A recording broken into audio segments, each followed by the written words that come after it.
Hey, dude. Hey, man. What's happening? Fucking, I was going to say nothing, but That's a goddamn lie. that's a goddamn lie. I think some air horns are in order. Hey. You had a big weekend, bro. More life. Many life, bro. How many things are you trying to share with the people? We can share them all. All right. I mean, I'm not. You bought a house. We'll start with the small stuff. I did. You bought a house. You're not implying that my house is small. Even I mean, it's not big, but when you say start with the small stuff, you mean because there's an additional. This is the lesser of the two news stories. Yeah, man. We're neighbors. Bought a house, kind of. Well, I mean, you can walk to my house. That counts. I can walk to your house. That's real. Yeah. Significantly more neighbors than we were when I had to drive 20 minutes to your house. Correct. How is it? It needs a little love and a Okay. little elbow grease. Okay. But I already am like totally in love with the space and the Hey. light and the fucking. Are you moved in yet? Nah, dude, we don't move in till next month, beginning of next month. But Okay. I'm still in remove wallpaper from the 60s mode. Ooh. Which Air conditioning? Yes. Okay, good. Thank God, because it I was was like hoping you were 95 not degrees this weekend. Yeah. I was hoping you were not peeling wallpaper from the 60s with no air conditioning. I think I just literally would have died. Like I would have just fallen off a ladder, hit my head, and been like, "Big weekend turned into we out of here." We out of here. Yes. But no, man, I love it. The space is dope. It needs love. We're just gonna do the main floor first, and then we'll do the top floor later, and we'll do the Okay. bottom floor later. Then we build the studio in the basement after that. I mean, All right, cool. I'm not saying Deal. I'm not saying no. Let me know if you need anything. I'm going to that auction tomorrow. Yeah. Pick you up a whole studio worth of shit. I got paid the other day. We'll make some real dumb choices. Yo, we're gonna buy a whisper room so we can whisper in your ear. There's one for like 12 cents if you want it. I'll buy you a piano. We should clarify. There's a local music school that unfortunately bit the dust recently, and in their biting of the dust, fell into bankruptcy, and they're auctioning all of their music gear. Yeah, okay. I guess by the time you guys hear this, it'll probably be too late for you to fuck up these auctions for me. I guess That's we can true. share that. All right, well, second series of air horns. Yeah, You had some bigger news over the weekend. yeah, bud.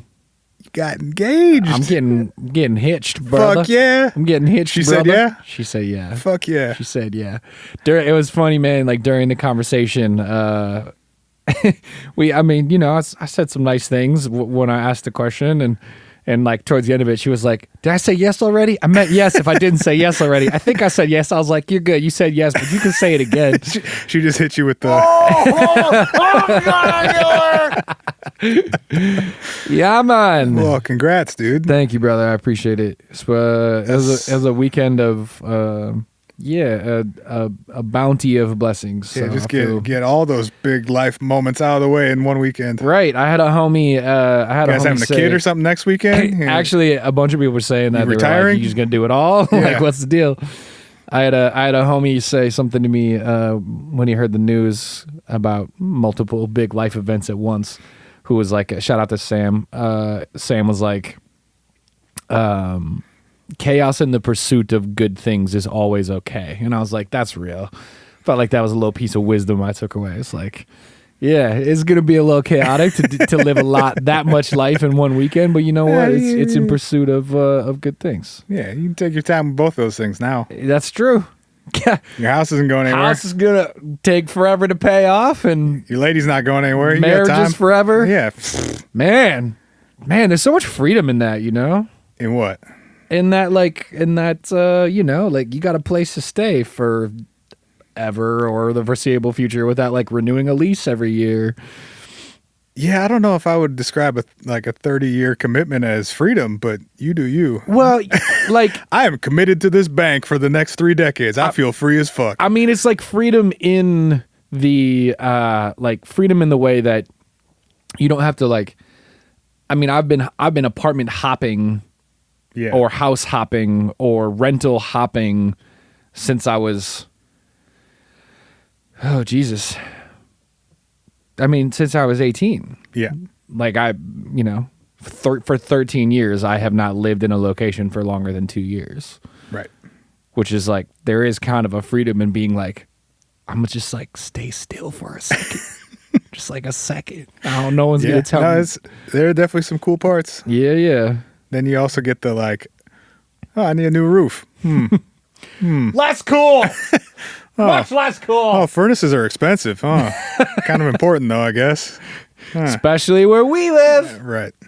Y'all know where we live, and I know that because in the Facebook group, y'all were talking about the raccoon. Oh yeah, our friend Lydia Liza wrote a song about it. Yeah, it's a good one too. Yeah, we should have played that. Oops. We'll put it in the Facebook group as well. We're recording from a remote location tonight, so things are a little bit different. Yeah, but we still sound fucking sexy. Shout out to River Rock Studios sexy. for letting us record here, even though we didn't ask and we're just doing it. And I don't think that y'all listen to our podcast anyway, but River Rock Studios is dope. If you live in Minneapolis, they do good stuff with audio. Eric, we just gave you free promo, all right? Leave us alone. Yeah, it's Let good. us be here. I know I owe you money. I'll get you. I'll get it to you. I'll holler back. Well, congrats, dude. That's exciting stuff. Thank you, brother. I appreciate it. It's it feels good, man. Life is good. I feel very blessed. Blessed. If you need help lifting and moving shit, don't call me. All right, I won't. We're hiring movers. We're hiring movers, man. I'm too old for that shit to be like pizza and beer for my friends. I mean, I might ask like a couple favors. I would also totally do it. I know you would. I know. But yeah, like doing that whole assemble a crew of 12 ad hoc random people who are willing to drink beer and eat pizza in exchange for carrying sofas. It's just like I did that for 14 years, you know, like not trying to do that anymore either. You want to talk about some shit that might or might not be weird? Yeah, buddy. Are we saving all of the voicemails? We got a fuckload of voicemails this week. Well, I know we gotta. So I took some notes on some of the highlights. But hey, really quickly, we haven't said this on the show in a while. It just hasn't kind of come up, but we do 2 episodes of this show a week, and you are only hearing one of them. Correct. This is the free episode. The paid episode is at patreon.com/whatifpodcast. We've got over 40 additional back episodes of the show over there. Oh, dang. Which is a lot of fucking episodes. And we put out a new second episode on the paid episode every single week. So you can get twice the What If you go to patreon.com/whatifpodcast. It's only $5 a month and you get 4 additional episodes. So the reason I bring that up is because we played a shitload of voicemails on the paid episode last week, which includes a listener who called during the episode and hit our Skype line that we decided to dial back in the moment. Yeah, heads up. If you guys call us, we might call you back sometimes. You know, you don't have to answer anything. We'll just leave you a weird voicemail like you leave us weird voicemails. Right. Also, quick note for people who leave us voicemails. Please don't call and leave a voicemail telling us you have stories to tell us. Tell us those Not stories. super helpful. Tell us those stories. Yeah, we got a couple of those this week of like, oh man, I totally got some stories for you. You guys should hear them. Okay, bye. Because here's the thing. That's cool. I'm glad you have cool things that happen to you, but we'd like to share those moments with you. Yes. And with our listeners. And or if that's what you do, we're going to call you back at an inopportune time. There's also that. Like it might be 1 a.m. your time and we're going to be like, you said you had stories. What's up? You're live on the show. I do want to play 2 voicemails real quick. I bet. The first one is very short. Okay, let's do it. Hopefully this doesn't blow up your ears. All right. Holy shit! Hey! That was the whole voicemail. 612-246-4614. So you can leave us some shit like that. I like that last time I made it very clear. I was like, hey, we want to be able to shout you out. So definitely leave your first name and where you're from. And the motherfuckers just calling in going, holy shit! Hey! Holy shit! It's pretty good. It's pretty good. That gentleman did call back. His name is Hayden. Oh, that's tight. What up, and Hayden? He called back and said we should do an episode about the Zodiac Killer. Ooh. I'm not really into doing the whole serial killer thing. I know, the true crime murder shit is always a bummer. We talked about this before, that it's like if the punchline to the story is a bunch of people died, we're probably not super into that story. Like sometimes there are people dying in our stories. I mean, people die all the time. It happens. Yeah, but for the most part, we try to tell stories where it's like that is not the ultimate conclusion of the story. Is like, and then they're dead. Goodbye. Have a good week. Yeah, it's just it doesn't make me feel good about how I spend my time. Yeah. All right, one other one. Me and Spencer got to go to bed after this, you guys. Just saying. We research for this shit. I'm not trying to research a bunch of murderers all the goddamn time. Like, it's more than just the hour that we talk to each other, and then I'm gonna be sad and not be funny, and I'm gonna be like sitting in my house reading about serial killers, which is just like not something I want to do. So anyway, this has been What If. What if you're dead? Fuck off. Bye. See you next week. What if you got stabbed in the face a bunch of times? Yep, they did. It sucks. All right. See you next week. Help me figure out what in the fuck is going on with this voicemail, please. Okay, deal. Hey, Ryan. Hey, Spencer. Hi. Big fan of the podcast. Thanks. What's up? We're on a first-name basis. My name's Alex. We are now. Check this out. So I live in D.C. I live in Foggy Bottom around George Washington. Some girl had a schizophrenic episode here, and some other white girl, like, latched on to that and pretended to be possessed by demons and, like, stirred up this fear. And, like, there's, like, Santeria potions sprayed all over the wall, made by some islanders, and there's like people putting salt out in the hallways and stuff. And I saw this girl pretending to get possessed, and I was a real convincing thing, and I was real convinced that she wasn't pretending at the time. But since then, she said some shit that made me think that perhaps she's been pretending to be possessed by demons her whole life, and she's like next level narcissistic and just like that level of attention. For example, she says she was a medium, so that's a little out there too. Yeah, this shit is crazy, man. I got a bag full of holy herbs and all kinds of incense and fucking salt and sage and shit at my house. The dorm's out of control. If y'all want to interview her, fucking reach out to me. I'm gonna email y'all. Bye. That was Alex? Yeah. Alex, you sound like you lived a lot of life recently too, but in very different ways than I have, my G. All I took away from that was that he said he has a bag full of holy herbs. I did hear the holy herbs part, and I need to know more about what holy herbs are, I guess. I mean, what's the one that you burn in the corners of a room? Basil. It's not basil. Sage? Burnt basil sounds like it would smell real gross. Sage? Yeah, sage. Yeah. You burn sage in rooms. Sage and herb? Yeah. Isn't it? What makes? Or is it just a plant? I don't know. What's the difference between an herb and a plant? Adam! Is that? Oh yeah, we have a friend who is a biologist. Yes. Adam is yelling at his car speakers right now. Adam, why is the herb a herb? Is it just that we cook with it? I think the herbs are plants that taste good. Which is just because we cook with them? Fuck. That might actually be true though. You guys, the look on Spencer's face as he was finishing that sentence was like so personally disappointed. What was going through my head, I was like, wait, but a cucumber is not an herb. All right, I'm committed. I'm saying it. Plants that we eat. I mean, I realize that's like, fruits and vegetables too, and that was a stupid thing to say, but we're stupid guys. But herbs refer to the leafy, green, or flowering parts of a plant, fresh or dried, while spices are usually dried and produced from the other parts of the plant. Leaves. Tasty leaves. Yeah? Is that what we're going with? In botany, the word herb is also used as a synonym for herbaceous plant. Okay. Tasty plant leaves. That's what I'm going. That's what I took away from this. Or you're a herb if you're a fucking corny ass motherfucker and then we flame you. Herb. Yeah. Tell them. Herb versus plant versus herb. So, yeah, I don't know what Alex was really saying there, but it sounded like a lot. It sounded like a lot. It sounded like we could potentially interview a person who's possessed by demons, which I'm going to tell you what, Alex, I don't know a whole lot about all that noise, and I don't know how demons travel, but it potentially through my cell phone line is, if that is at all a possibility.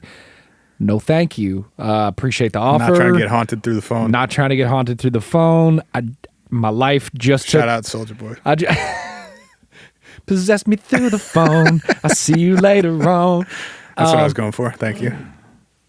That's not a Soulja Boy song though, right? Kiss is Me it? Through the Phone. I Isn't don't that know. Sammy? I think it was Who Sammy. the fuck is Sammy? I know, right? I've never heard of a singer named Sammy. Man, Hagar? if I'm right about this, I'm gonna be proud. Sammy Hagar? Oh, it features Sammy. It is a Soulja Boy song. Ooh, Wow, I knew the feature on a Soulja Boy song. just Sammy. Ouch. Sammie. Sammy. Man, never heard of that person. Look, Alex, what I really want you to do is consider partying in other places and take a lot of care because Santeria potions sprayed on walls and salt lines in houses sounds very interesting, but also sounds like a little bit dangerous. And I want you to be safe. Face your fears, son. Be safe out there. All right.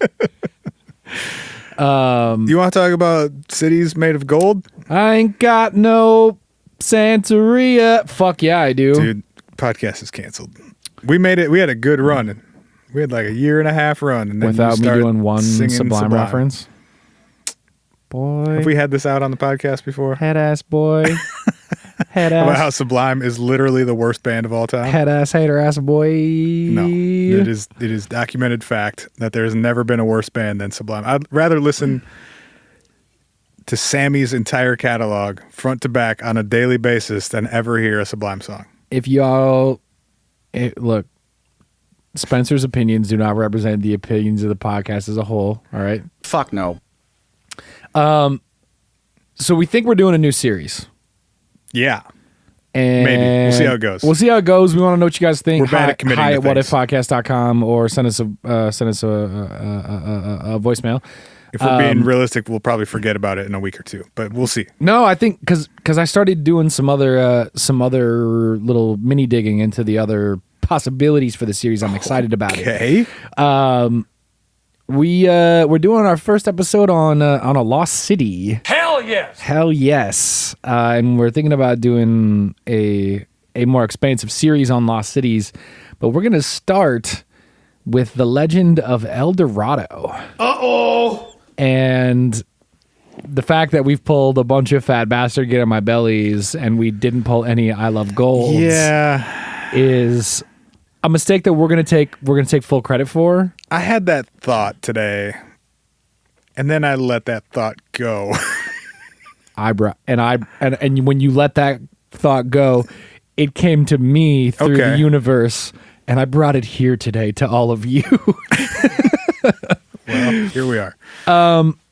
So to talk about El Dorado as a concept, we have to do a little bit of a rewind, and we have to go back to history class a little bit. Ooh, But not in a bad way, in a good way. No, we're just usually bad at things that involve actual facts. Yes, but I'm gonna give us a real rough primer, and those of you out there who I think is most of you who are smarter than me are gonna yell at your phone or your car a little bit when you hear it. But here's what I know. What you know about the Age of Discovery? Is that when the Spanish were paying people to go like fuck with natives and take their stuff? Pretty much. That's pretty much it. Right. We kind of like we loosely refer to the Age of Discovery as like the 15th or the 18th century, where Europe was. That's a lot of time. It's a few hundred years. Also, that's a really kind way of phrasing that. The Age of Discovery. Mm-hmm. Well, it's the thing about it is like the Age of Discovery refers to a lot of like the globalization of the world, which included things that weren't as damaging as other elements of the Age of Discovery. Okay. So yes, like some parts of it were super bad, which we're going to talk about today. Cool. But some of it were more like opening trade routes in, other countries and things like that, which is why maybe there's a slightly kinder banner name for the era that this time exists in. Fair enough. But one of the elements that you are talking about right now is the concept of the conquistadors. Yeah, they were some dickheads. Dickheads. You're a piece of shit. You're a piece of shit. So we talk about history sometimes, and I'm always learning as we research these things. And obviously, you know, we learn a version of Christopher Columbus in school that we learn differently later on in life. Felt the same way about the conquistadors. Like, everyone's like, they were explorers traveling the high seas. And then you learn later in life that the conquistadors were just literally trained like warriors and like, yeah, like, and or just like anybody who could convince somebody to give them a boat. Right. And go like kill some people for gold. Right. So, yes. Their name made them sound a lot cooler than they really were. For sure. And I think they thought of themselves as like, they were the barons of a new world. They were exploring and conquering, and they were like new to you. Right. Exactly. Exactly. Dickheads. Yeah. That's always my favorite thing is like Columbus discovered America. I was like, he didn't discover anything. There were literally people standing on that land when he came ashore. A bunch of them. I think if rights apply, they discovered it. Mm-hmm. But yeah, so these conquerors, if you will, there was like this sort of informal agreement often formed with Spanish nobles and royalty, where they basically go, the conquistadors go to the nobles and they say, hey, I'm trying to go check some shit out. And they go, cool, what do you need? And they go, well, I need like men and guns and a boat and all that shit. And they go, well, what do I get if you give me all that? And they go, well, anything that we find that's tight, we'll give you some percentage of. Right. And they go, cool. So it's like, I was trying to find a good metaphor for it when I was thinking about this earlier. And go ahead. I was going to say it'd be like if somebody bankrolled you in a poker game. Yes, that's real. If you lose, you lose. I don't take anything. If you win, I'm taking 30%. Yeah, word. And I'm putting up your bankroll for the game. I was also thinking like it would be like if you were a taxi cab driver, but like somebody bought your car for you, and then you owed them some percentage of all of your taxi cab rides going forward. Yeah. I think I like the poker analogy better, though, because there's a chance in conquistadoring. Yep. Nailed it. Conquistoring. Going and fucking shit up in South America for profit. Yeah. That's the one. That you're going to lose all your stuff and or die. In which case you're taking 30% of nothing. And in your taxi cab analogy, I guess it's possible, but there's a much lower chance that you're going to lose that taxi cab and or die in the process of driving people around. Yes, you're implying that the gamble is much more intense. Yes, agreed. Yes, it was a pretty high risk proposition for the financial backers and for whoever was doing the conquistadoring.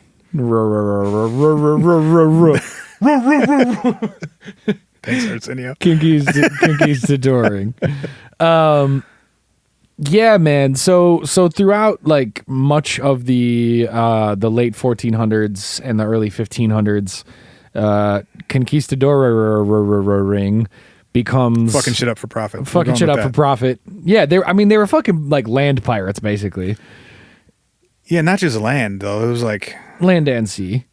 Well, I meant like, yeah, okay, yeah. I guess you're right. I thought you meant in the sense of like they were taking people's land. But it was more of like, no. I mean land pirates as in like they did the concept of piracy, but on land and on sea. Right. So basically, the Spanish Empire starts landing all over the eastern side of South America. And this was what, like 1500s? Yeah, early 1500s. Okay. Well, late 1400s, early 1500s. Okay.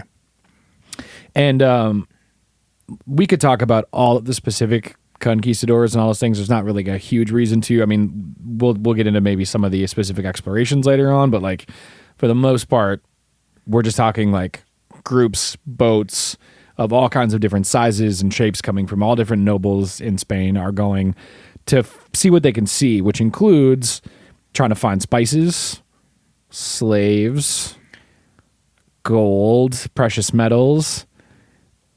Can you imagine having to sail around the world to get some paprika? Some paprika. Swear I haven't been drinking today. Cinnamon? Yeah. Was apparently a huge one because South America had a bunch of cinnamon. You gotta get somebody to give you a boat if you want to put some damn cinnamon in your pancakes. We're eating curry tonight, y'all. Just came back from a 7-month tour. Like, I'll just use salt. I don't care. Yeah. That's Yeah. wild to me. I mean, obviously, like, okay, gold and, other more valuable things, but the value that was placed on spices at one point in history is crazy. You got to eat porridge out of a bucket going across the Atlantic Ocean. Right. The payoff just seems so months. low. Yeah. A lot of people died. Like thousands. As we're going to get to, but like possibly like tens of thousands, and people killed each other for paprika. Big time. Should have picked an easier thing to say than paprika. Paprika. Smoked paprika. Smoked paprika. Got to work in my diction. But yeah, man, it got serious over spices in a bad way. It does suck. But yes, I mean, I think like it started with spices, but it became gold. Right. And one of the really interesting things about South America was South America at the time, again, we're still like in the early 1500s, South America was just lousy with gold. It was everywhere. They had it coming out of their ears. And is there a reason for that? I mean, obviously, like, deposits of minerals around the earth are like somewhat random, but were they better at that point in time at like mining it, or? As far as I'm aware, it wasn't being like super proactively mined in the way that we think about mining today. Like they weren't like going into mountains or whatever. There just happened to naturally be more gold that was more easily accessible? Correct. Like in the way that California's gold rush was a lot of like water panning. Yeah. The Amazonian river system. There's a word for that, for surface gold mining. Whatever. Doesn't matter. I believe you. I don't know what it is. They weren't digging mines, is what you're saying. Not as far as I was able to figure out. And like, they weren't using explosives at the time. Like it wasn't like they were pickaxing their ways into things. I think it was mostly that they were sifting, finding. In some of the stories that we're going to get to, legend has it that there were nuggets of gold the size of like small stones that were being found in the rivers in that area. That were it was just gold or gold deposits that had come down from erosion and all that stuff. Crazy. And the Incas loved it, but in an interesting way because they didn't actually have a monetary value for it. So in Incan culture, there's no actual like commerce from gold. It's not like they didn't have coinage that was gold coins that they exchanged for things. It was way more decorative. It was way more appreciated as like a religious thing. Like the Incan people in South America at the time had a huge obsession with like their sun god. Yeah. Which was the sun reflects off of the gold. It looks pretty. It makes them, sort of, it's their way of sort of appreciating and worshiping that sparkly, delightful metal. So they dress their people in it and they dress their temples in it and they create effigies out of it. And in some of the stories I read, they were saying that some of the Incan temples at the time, they were like recreating garden scenes, like actual like flowers and ears of corn and like blades of grass out of hammered gold. Like they were. I mean, I guess if it's not rare where you are, like there's no inherent value to it. Yeah, you just stockpile it until you can make something out of it, hammer it down or smelt it or whatever. Yeah, somewhat malleable. Right. Like making small animal effigies out of just gold. Why not? Why not? It's everywhere. Why not? And again, you're not looking at it as like, this is I'm just taking money and putting it into a chicken that we're going to sit on a shelf. You're just going like, wait, what? You're putting money into chickens? No, like, no. Like I'm saying when you collect the gold, you're not thinking of that gold as money. Oh, so you're not thinking like it I'm doesn't melting have a down monetary value to you. Yeah, you're not thinking about you're melting down money and you're turning it into a body of a chicken and then sitting it on a shelf. I'm with you now. Just the phrase "putting money into a chicken" got me way off track. That'd be shop.whatifpodcast.com. Let's see if we can create. We're gonna make a chicken bank. A gold chicken bank. It's like I would put coins into a chicken bank. It's like a rubber chicken coin purse. Oh my God, that's too good of an idea. But it's like gold flaked or something. Perfect. Just gold spray paint, rubber chicken, coin purse. cut a slit into it, coin purse. Yuck. I'm gonna put a little rope on it. I'm gonna carry it over my shoulder like a real purse. Just a backpack. I'm a pretty man. Chicken backpack. All right, so there's just gold everywhere, and greedy ass Europeans wanted it. Well, I think the interesting or important counterbalance is that like the Spanish had a monetary value for it, and so when they saw this plethora of gold not being used in exchange for currency, they just saw this rabid, awful opportunity to be like, oh, Give me that. That's ours now because we have guns and shit and we want it. So, not guns, swords. Right. Gold is like inherently rare on Earth, right? I mean, that's the underlying principle of why it's valuable. Yes. Scarcity. Well, yes. I would say economics lessons from a dude with an art degree. I like that we're doing history, economics, a little bit of science here. You guys want an economics lesson from a professional musician? Welcome to the What If Podcast.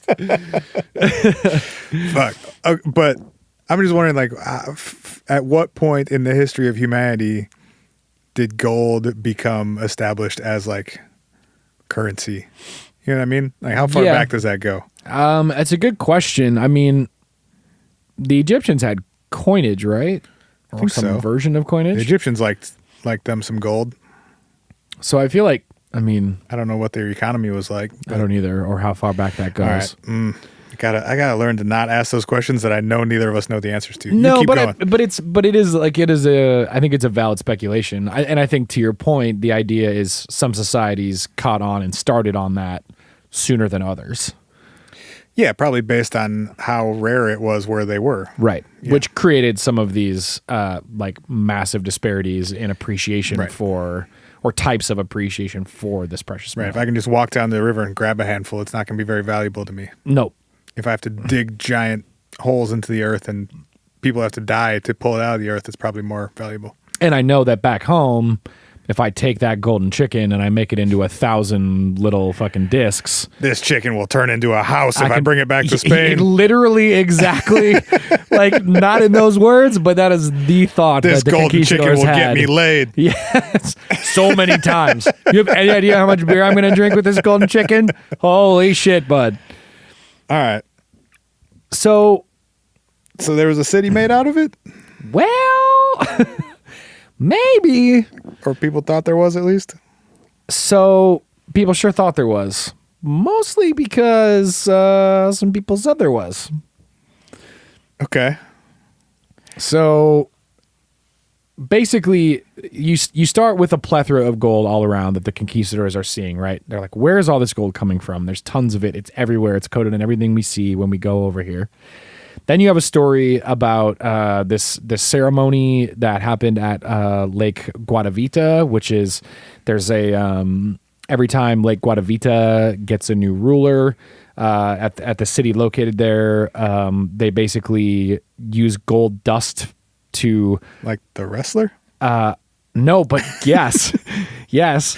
He's really old. They make a raft out of reeds, and they basically coat the new leader in gold dust, put a bunch of golden like effigies and trinkets and all that stuff on the raft, shove this guy out onto the lake. He goes out there, dumps all the gold into the lake, comes back ashore, and he's assessed as the new leader of the tribe in that area now. So this ceremony is a ceremony of the Muisca people, who unfortunately were also conquered by the Spanish conquistadors.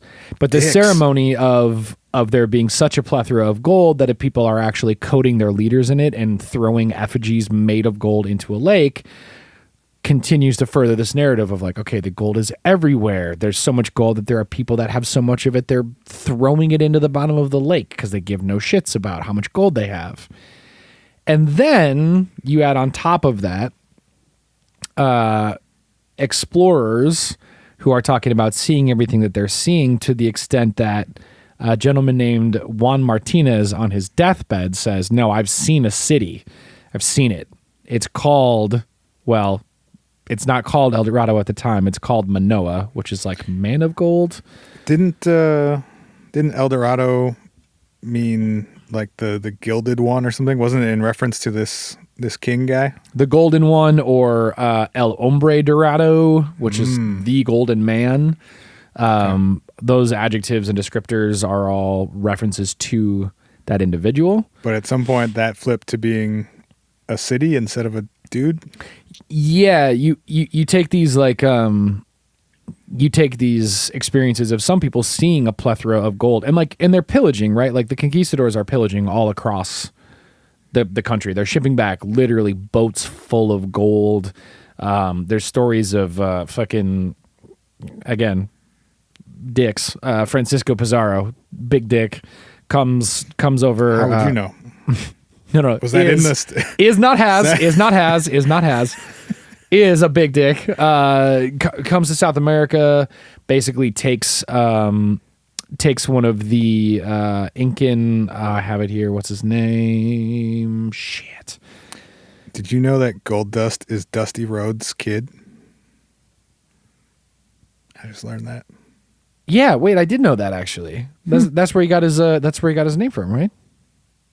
What I'm not seeing the connection. Well, Dusty Rhodes and gold. Right, the word dust. God damn it, I'm stupid. I was like, wait, am I making this up? No, I'm just real dumb. Yeah, maybe. I don't know. You guys, I'm the one with the beer in my hand, and Spencer's not. I promise. Rob, help us out. I know you know more about wrestling than us. True. Anyway, long story short, is this the story where they kidnapped the guy for ransom? Yes. Okay. Pizarro kidnaps one of the Incan leaders, holds him for ransom, and says, "I want rooms full of gold and silver in return for his safe return to his people." They bring him a shitload of it, and he still isn't super happy, so kills the leader anyway and ships all the gold back to Spain. Cool. So over time, you create this mythos. Mythos? Yeah, mythos is a word, right? Migos. Migos? It's pronounced Migos. Offset and Quavo are And the other guy. steering Takeoff? are steering a boat Yes. across the Atlantic. That's got to be Yeah, a music video. that's a Spanish name, right? Which? Migos? Migos.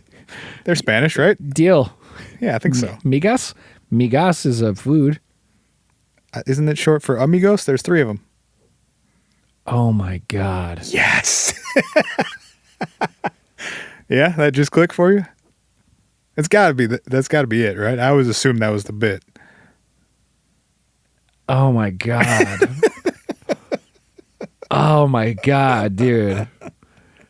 My head is exploding right now. Is this not exploding in the way that that's transcendent, exploding in the way that how did I never fucking figure that out? I guess I could be wrong, but I just always assumed that was what was going on with their name.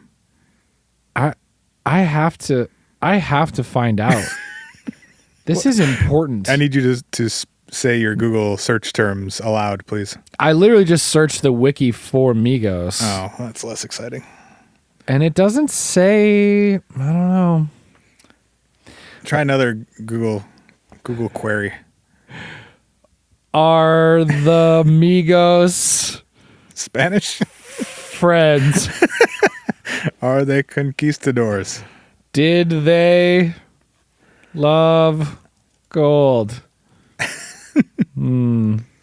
After the 3, I'm trying, are the Migos named after the 3 amigos? It being the shortened version of amigos, meaning friend in Spanish. Mm-hmm.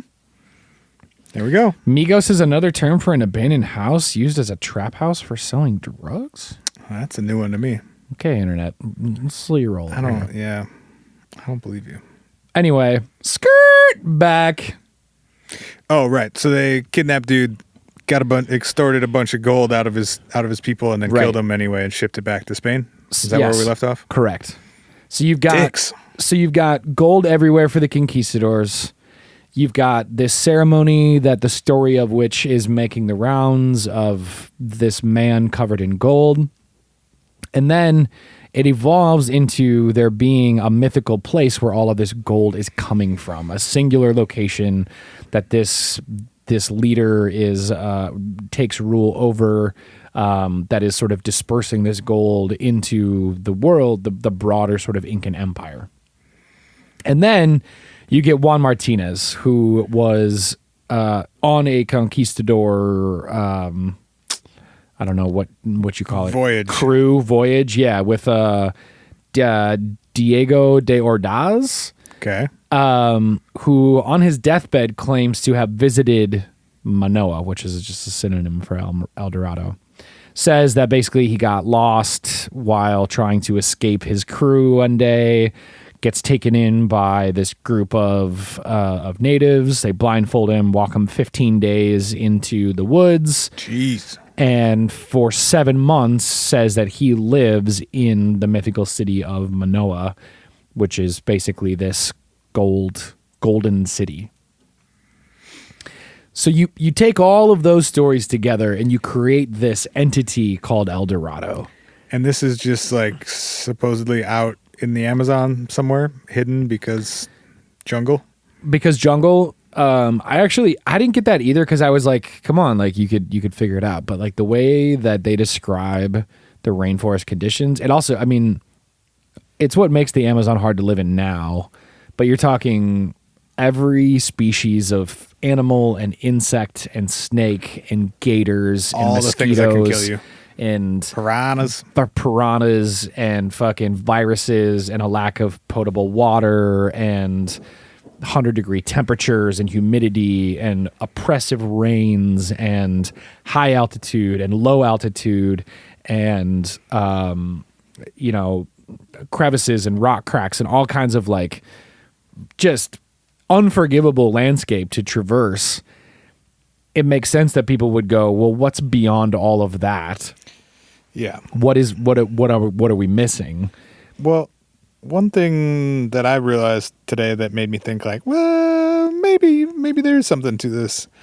Machu Picchu was not discovered until 1911. Okay. So yep. Until about 100 years ago, we didn't know Machu Picchu existed, and it was built in the 15th century by the Inca. So it sat there for hundreds of years without anyone knowing about it.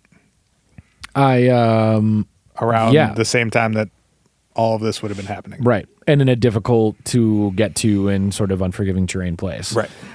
And also, it reminds me of one of the paid episodes on the Patreon we did like last fall. We talked about a National Geographic article that came out about an area in Central America, in Mexico, where they were doing infrared testing of an area and found that there was like an archaeological site that was, they originally thought was like 4 square miles, and it turned out to be like 48 square miles or something like that. And it like blew everyone's mind. Well, but because the jungle had overgrown for so many years, people didn't understand how expansive it was. And there's the Percy Fawcett story that we've covered on, I don't remember if it was a free or paid episode, the Lost City of Z, that whole thing. Yes. Oh, yeah. I think that might have been the same. It was 2 separate stories, but that might have been the same episode that we were talking about. Maybe. But yeah, I mean, there are many myths and legends around people trying to find things out in the Amazon for all of these reasons. It's gigantic. It's extremely hard to navigate. Yep. There are tons of things that can kill you around every corner. Absolutely. Well, and the other thing that's interesting about it, so, we have this story about the guy doing the ceremony in the lake. A lot of the legends around El Dorado suspected that at the top of is it Orinoco? Yeah, the Orinoco River and the Amazon River, which wasn't really like known to be the Amazon River at the time. Did Enya write a song about that? Did I just say the name of an Enya song? I think you may have. That would be that would be so much better. I'm sticking with it if I did. Orinoco Flow, isn't that Enya song? What did I say? Wait, is that the name? Yeah, it is Orinoco. Oh shit! So maybe Enya wrote a song. Enya wrote a song about the Golden River. Maybe that's amazing. It's about sailing on something. You can. Oh, careful, bro. We can only play about. You're probably right. Go listen to Enya. Do you know that Enya has never played a live show? blowing your mind with music trivia today. I literally almost just yelled back at you. I don't believe you. She's never gone on tour? I don't think so. That sounds like a lie, but I believe you. If you believe it, I believe you. She doesn't even have a tour section on her website. Well, yeah, but Enya's one of those people who could go pop off and play a show and... Let's see. There's a 2015 BBC article called Enya Doesn't Give a Shit About You. Enya says, fuck your opinions.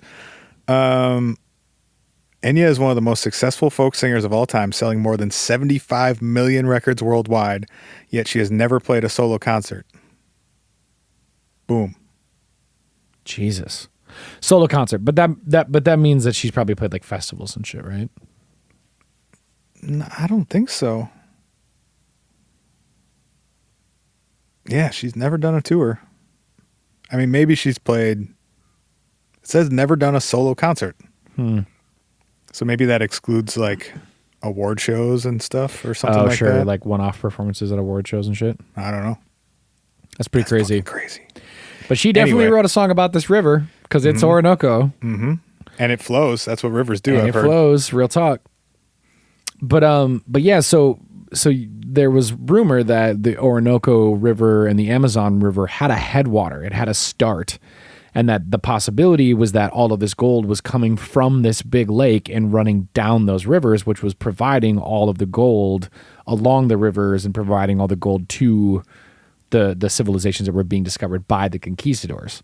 So the thought was El Dorado sits on the banks of some lake at the top of the Amazon and Orinoco rivers, somewhere in northeastern, well, what we now know as Brazil, but northeastern South America.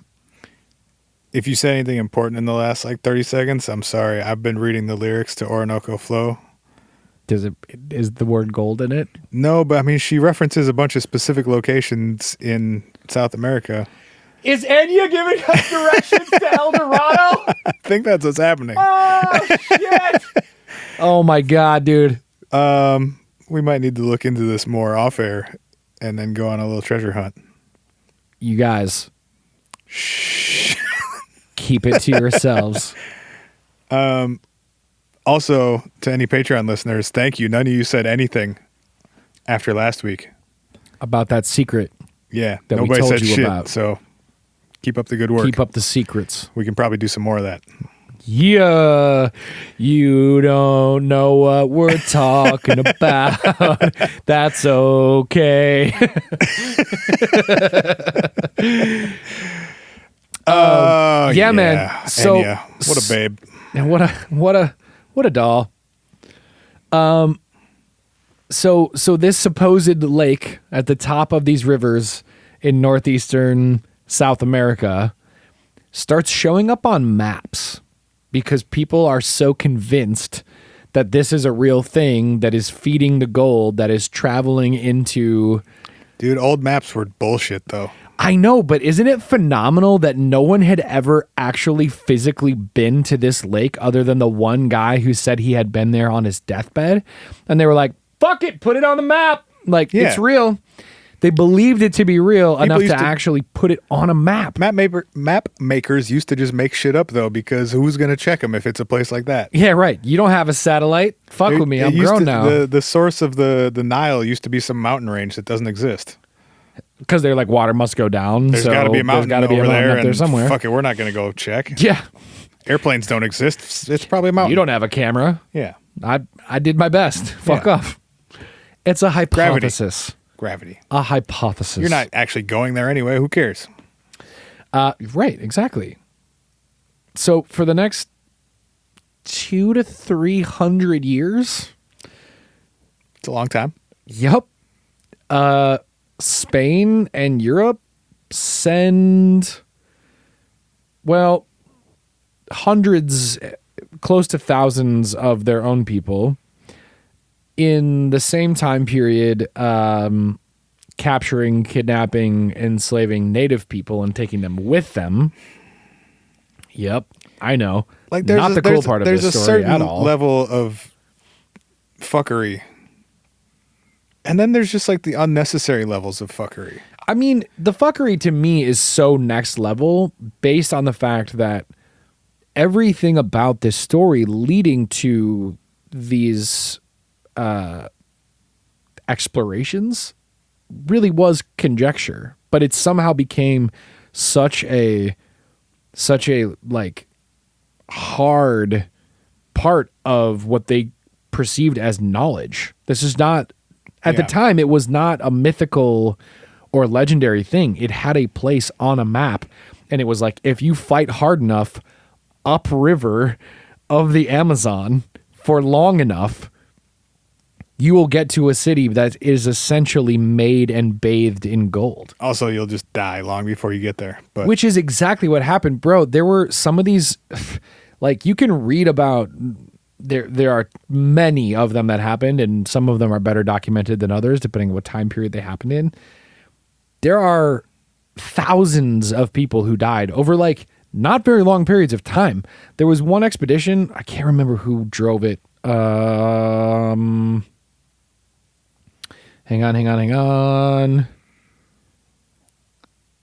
Yeah, this is, okay, so Gonzalo Pizarro, who is the younger half-brother of the dude I referred to as a dick earlier on, he and a group in 1540 took 340 soldiers and 4,000 captured natives upriver in their hunt for El Dorado. 4,000? Correct. How? To be honest, I don't entirely know. How many goddamn boats is that to put 4,000 people on them? I don't know how much boating they were doing versus how much they were literally just traveling along the river north. Holy shit. That seems real dumb. Yeah.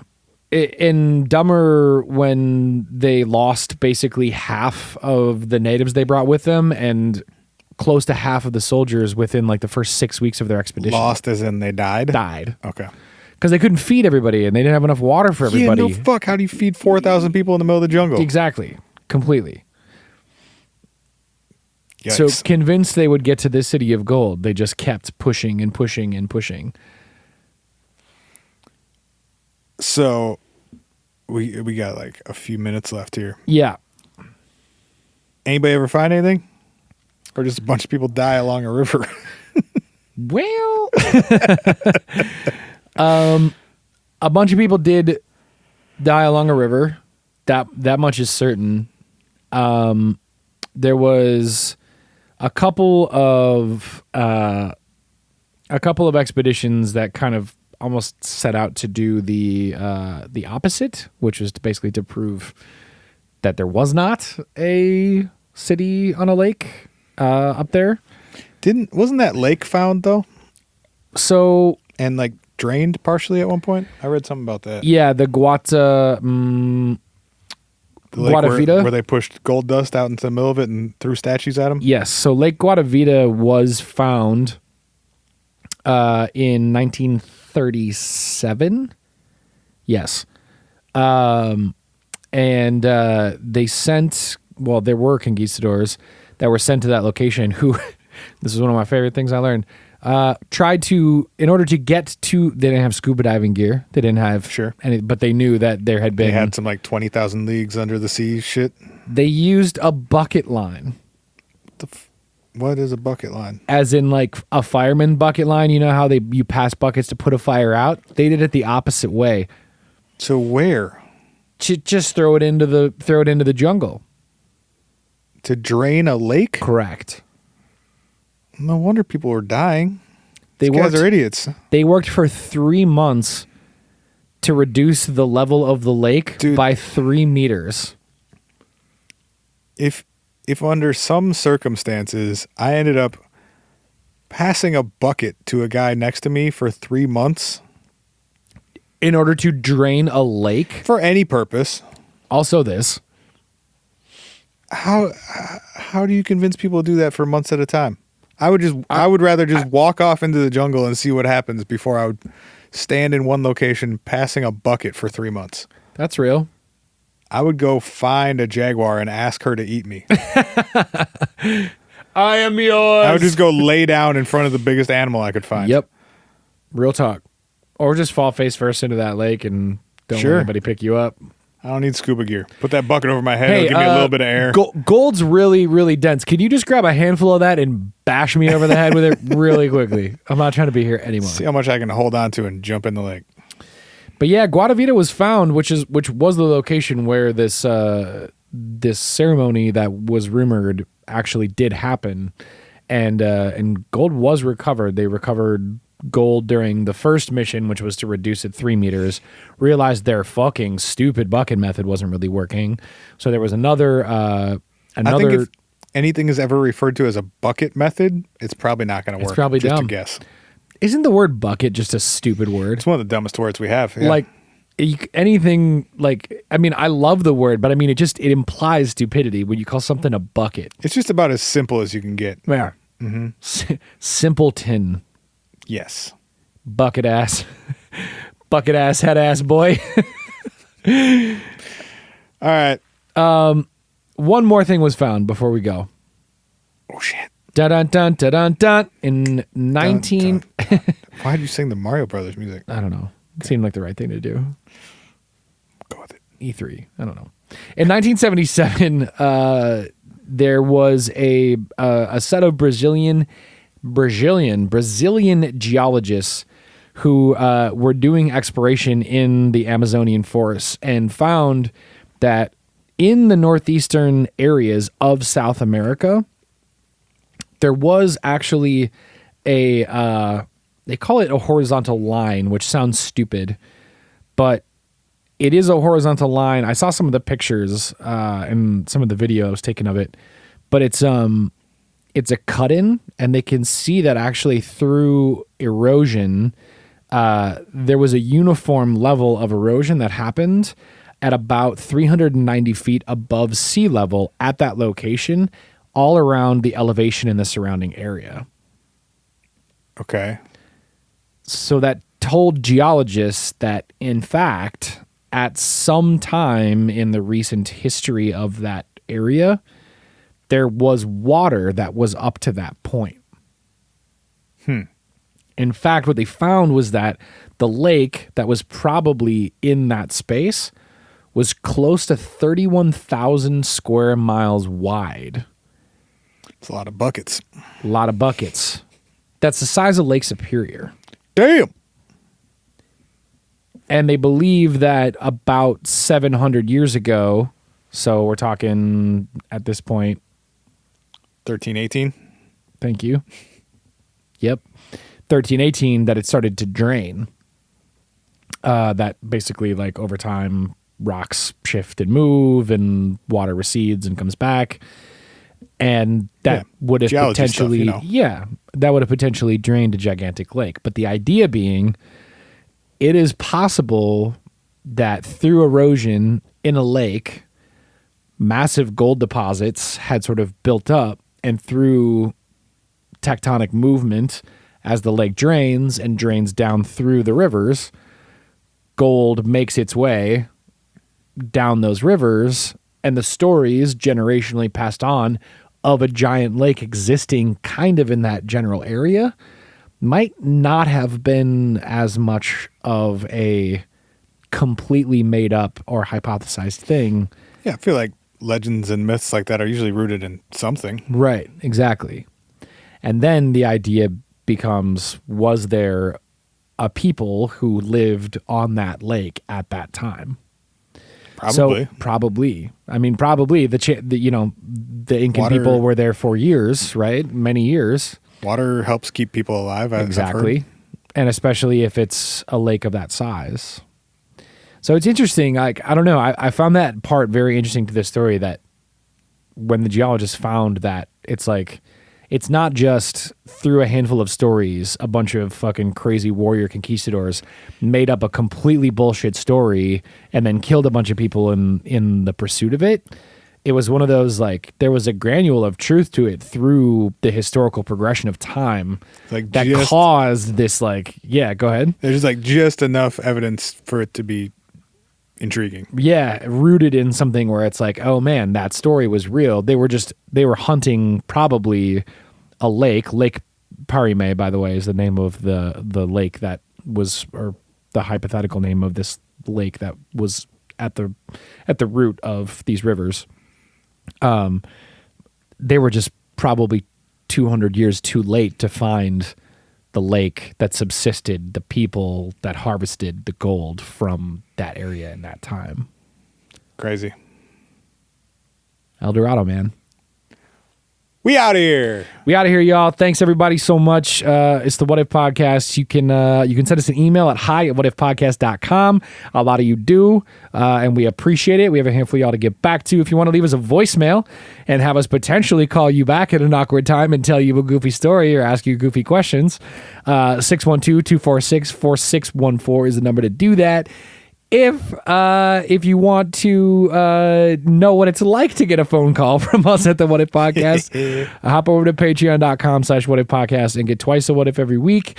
And in this most recent week's episode, you can find out what it's like when we call a listener live on the show and they answer their phone, because that was super fun. So thank y'all for listening, and as always, we'll see you next week. Love you, bye.